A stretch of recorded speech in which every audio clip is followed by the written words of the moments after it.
हाल ही में चर्चित कथावाचक अनिरुद्धाचार्य के कुछ ऐसे बयान सामने आए हैं जिन्हें लोग बिगड़े बोल बता रहे हैं। सवाल यह उठ रहा है, जब लाखों लोग किसी संत को सुनते हैं, जब बच्चे, युवा और बुजुर्ग उनके प्रवचनों में शामिल होते हैं, तो क्या ऐसी भाषा शोभा देती है? आज की इस वीडियो में हम बात करेंगे कि आखिर इन बिगड़े बोलों का विरोध क्यों हो रहा है, समाज इससे क्या सीख ले रहा है और आगे हमें कैसी दिशा लेनी है। अनिरुद्धाचार्य जी को लाखों लोग सुनते हैं, उनके प्रवचनों में भीड़ उमड़ती है। वे केवल कथावाचक नहीं बल्कि युवा पीढ़ी के रोल मॉडल भी बन चुके हैं।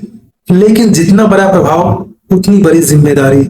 अगर किसी साधु संत के मुख से मर्यादा विहीन शब्द निकलते हैं तो वह केवल उनका व्यक्तिगत नुकसान नहीं होता बल्कि पूरे समाज पर नकारात्मक असर डालता है। यही कारण है कि लोग कह रहे हैं संत की वाणी में संयम होनी चाहिए। लाते हैं 25 साल की। अब 25 साल की लड़की 4 जगह वो मुंह मार चुकी होती है, सब नहीं पर बहुत। और वो 25 साल की जब तक आती है तो पूरी जवान होके आती है। जब जवान होके आएगी तो स्वाभाविक है कि वो अपनी जवानी कहीं ना कहीं तो वो उसकी जवानी फिसल जाएगी या जाएगी। जैसे कि अभी एक लड़के के संग हनीमून मनाने गई, परंतु वो किसी और के साथ वो रह चुकी थी, उसके साथ चक्कर था। वायरल क्लिप्स में अनिरुद्धाचार्य जी ने ऐसे शब्दों का इस्तेमाल किया जिन्हें सुनकर बहुत से लोग आहत हुए। किसी ने कहा यह भाषा साधु संत को शोभा नहीं देती।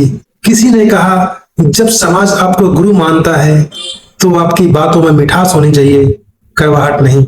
और किसी ने साफ कहा कि यह केवल एक गलती नहीं बल्कि संत समाज की गरिमा पर एक धब्बा है। यही वजह है कि उनके बोल के खिलाफ आवाज उठाई जा रही है। सोशल मीडिया पर लोग खुलकर विरोध कर रहे हैं। मेरा मानना ये है कि हर लड़कियां एक जैसी नहीं होती है। उस लड़कियों के चक्कर में वो सब लड़कियों को ये सब कमेंट कर रहे हैं, हमारे लिए तो 100% ही गलत है। क्या कहना चाहिए तो महाराज को बस ये कहना है कि हर लड़की को जज नहीं करना चाहिए इस चीज़ को लेकर कि हर लड़कियां एक जैसी नहीं होती है। कोई मतलब जिसकी अच्छी फैमिली होती है तो वो अच्छे घर में जाते हैं। मैं तो बस यही कहना चाहती हूँ कि हर लड़कियां थोड़ा ना एक जैसी होती है, वो तो उस पर डिपेंड करता है। जैसे अच्छे संस्कार लिए हुए होते हैं माँ बाप के तो वो अच्छी करती है, घर को भी अच्छा चलाती है। तो 1-2 लड़कियों की वजह से सबको कहना तो गलत है, क्योंकि सब एक जैसी नहीं होती, और जो होती है उनके लिए तो फिर है ही है। बाकी ऐसा तो कुछ नहीं है कि सभी लड़कियां एक जैसी होती है। महाराज को यही कहना चाहूंगी कि सबको एक जैसे नहीं देखना चाहिए, हर लड़कियां अलग अलग होती है, तो ऐसे कमेंट नहीं करने चाहिए। वो भी सबके सामने लड़कियों की फिर वो रेस्पेक्ट भी आती है ना, खुद की भी सेल्फ रेस्पेक्ट होती है, तो ऐसे कहना गलत है थोड़ा। बाबा ने जो वर्ड्स यूज किए, उन्होंने अभद्र भाषा जो यूज की है लड़कियों के लिए, महिलाओं के लिए कि भाई 25 साल की महिलाएं इस तरह की होती हैं, उनकी ऐसी होती हैं वैसी होती है, जो भी उन्होंने बोला है वीडियो में जो बताया गया है वो बिल्कुल भी सही नहीं है।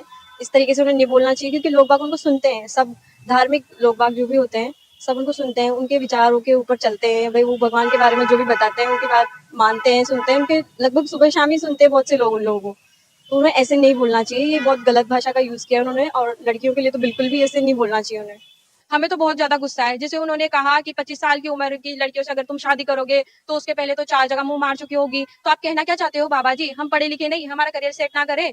हाँ, मतलब आपके मुंह में जो आएगा आप वो बोलोगे? हाँ, देखिए अभी जो लड़कियां हैं, कम से कम ये सुन लीजिए, हम लोग छात्र हैं, ये लोग भी छात्र हैं, तो हम लोग हमारा करियर सेट करने के लिए 25 साल के हो रहे हैं, 30 साल के हो रहे हैं, और हमारे घर वालों की सोच भी बहुत अच्छी है बाबा आपसे, तो आपके प्रवचन सुनने की हमें कोई जरूरत नहीं है। और रही बात आपके 4 जगह मुंह मारने की, तो शायद ये आपके ऊपर बीती है, इसलिए आप बता रहे हैं, है ना। जो भी गुरुजी ने बोला ये सब इनको नहीं बोलना चाहिए। इनका काम है कि इन्हें बस कथा सुनाई जाए, ना कि इनको प्रवचन देना चाहिए। लड़कियों को इतनी गंदी बात नहीं बोलनी चाहिए इन्हें। ये जो बाबा हैं जो धार्मिक लोगों के मतलब पूछते हैं, मानते हैं, तो उन्होंने लड़कियों के बारे में ऐसा कुछ नहीं बोलना चाहिए। उन्होंने बहुत अभद्र भाषा यूज की है, तो इसलिए मैं बोलना चाहती हूँ कि उनको बहुत ज्यादा मतलब सजा मिले।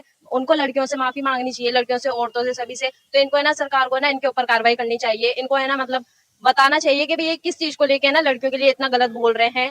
ये बहुत गलत है, लेकिन लड़कियों के लिए ऐसे नहीं बोलना चाहिए। इसे कड़ी सजा मिलनी चाहिए, क्योंकि अगर आज के टाइम पे भी अगर हमें हमारे लड़ना पड़ रहा है, बोलना पड़ रहा है, तो इस बात का कोई मतलब नहीं है, क्योंकि लड़कियां बहुत आगे बढ़ चुकी हैं।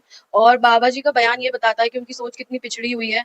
अगर वो एक उंगली से सबके लड़कियों के सामने इशारा कर रहे हैं, तो 3 उंगलियां उनकी तरफ भी हैं। बाबा ने जो बयान दिया है, मतलब एक लड़की को लेकर एक लड़की से पूरी कम्युनिटी पे बात चली गई है। मतलब अगर एक लड़की कोई चीज गलत करे तो इसका मतलब ये तो नहीं है कि पूरी कम्युनिटी ही खराब है। अगर इस देश में मतलब जैसे कि लड़कियों को माँ के बराबर पूजा जाता है, सरस्वती माँ, दुर्गा माँ, तो उन पे ऐसा कमेंट करना बहुत ही गलत बात है। मैं ऐसे बाबाओं से बिल्कुल भी सहमत नहीं, और इनकी जैसी सोच है बिल्कुल घटिया है लड़कियों को लेकर। लड़कियां ऐसी नहीं होती है, एक के चक्कर में सबको जज करना, उनका कैरेक्टर जस्टिफाई करना बिल्कुल भी सही बात नहीं है। ये लोग बोलते हैं और खुद क्या कर रहे हैं, खुद भी तो ये धर्म के नाम पे लोगों को पट्टी पढ़ा रहे हैं फालतू चीजों की। खुद ने आज तक क्या कभी सही बोल दिया, हमेशा हर चीज को उनको ब्लेम ही लगती है लड़कियों के बारे में, चाहे कुछ भी हो जाए, हर बार इन्हें कैरेक्टर जस्टिफाई करना होता है लड़कियों का। बाबा देश के लिए एक हानिकारक चीज है। ऐसे बाबा को मैं सच बता रही हूँ, मेरे पॉइंट ऑफ व्यू से इन बाबा को जेल के अंदर डाल देना चाहिए, क्योंकि आज के जमाने में जब आपकी सोच, आपकी मेंटेलिटी, आज आप 21st सेंचुरी के अंदर हो, और ऐसे टाइम में अगर कोई इंसान किसी औरत के बारे में ये बोल रहा है तो ये बिल्कुल सहन नहीं होना चाहिए। अगर आप एक औरत के बारे में ऐसा कह रहे हैं तो देवी लक्ष्मी माँ, सरस्वती, काली माता, दुर्गा माता, ये भी एक औरत है। अगर आप इनका अपमान करोगे तो इनके भी प्रकोप से आप नहीं बचोगे। तो मेरे हिसाब से ऐसा औरतों के बारे में तो बयान नहीं देना चाहिए। देखिए, एक महिला होने के नाते अगर आज के ज़माने में भी हमें अपने ऊपर ऐसे सुनने को मिलेगा, ये पूरे महिला समाज के लिए है जो उन्होंने बोला है। उनकी मानसिकता उससे शो होती है कि उनकी मानसिकता कितनी छोटी है आज के ज़माने में, जहाँ हमारी आज़ादी, हमारी जो हम पढ़ लिख के आगे बढ़े हैं, उस पे उनका बहुत बड़ा क्वेश्चन मार्क है। उनको ऐसा बिल्कुल भी नहीं करना चाहिए और उनको माफ़ी मांगनी चाहिए। और मैं पूरे महिला समाज से ये आह्वान करना चाहती हूँ कि वो उनके अपोज करें, उनके स्टेटमेंट को, उनसे माफ़ी मंगवाएं, और ऐसे साधु संतों को जेल में होना चाहिए। धार्मिक लोग कह रहे हैं कि अगर धर्म के प्रचार करने वाले लोग बिगड़े बोल बोलेंगे तो हम युवा और बच्चों को क्या सिखाएंगे। शिक्षाविद और विद्वान कह रहे हैं कि संत समाज आदर्श होना चाहिए, वहां अब शब्दों की जगह नहीं हो सकती। तो वही आम जनता कह रही है हमें ज्ञान चाहिए, गाली नहीं। भारत में संत परंपरा हमेशा से समाज को दिशा देती आई है। कबीर दास जी ने कहा, ऐसी वाणी बोलिए मन का आपा खोए, और अन्न को शीतल करे आप हो शीतल होए। तुलसीदास जी ने कहा, वचन सुधा संवाणी। जब संतों की परंपरा इतनी ऊंची है तो क्या आज के संतों को इसका पालन नहीं करना चाहिए। अनिरुद्धाचार्य के बिगड़े बोल इस परंपरा के खिलाफ है और यही कारण है कि समाज कह रहा है अगर आप गुरु हैं तो पहले अपनी वाणी को गुरु बनाइए। दोस्तों, हमें इस घटना से एक गहरी सीख मिलती है। हमें आंख बंद करके किसी को आदर्श नहीं मान लेना चाहिए। हमें देखना होगा कि जो व्यक्ति समाज को दिशा दे रहा है उसके शब्द कितने पवित्र हैं, और हमें यह समझना होगा कि धर्म का असली मकसद प्रेम, शांति और सद्भावना है, ना कि करवाहट और अपमान। अनिरुद्धाचार्य जी के बिगड़े बोल ने यह दिखा दिया है कि अगर संत ही संयम खो देंगे तो समाज का मार्गदर्शन कौन करेगा। इसलिए यह विरोध केवल एक व्यक्ति के खिलाफ नहीं है, बल्कि यह विरोध उस सोच के खिलाफ है जिसमें धर्म की आड़ में अभद्र भाषा का इस्तेमाल किया जाता है। दोस्तों, आपको क्या लगता है, क्या समाज का यह विरोध सही है? कमेंट सेक्शन में अपनी राय जरूर दें। वीडियो अच्छा लगा हो तो लाइक कीजिए और ऐसे ही समाज से जुड़े मुद्दों पर चर्चाओं के लिए हमारे चैनल को सब्सक्राइब करना मत भूलिए। अगले वीडियो में मिलते हैं, जब तक के लिए जय हिंद।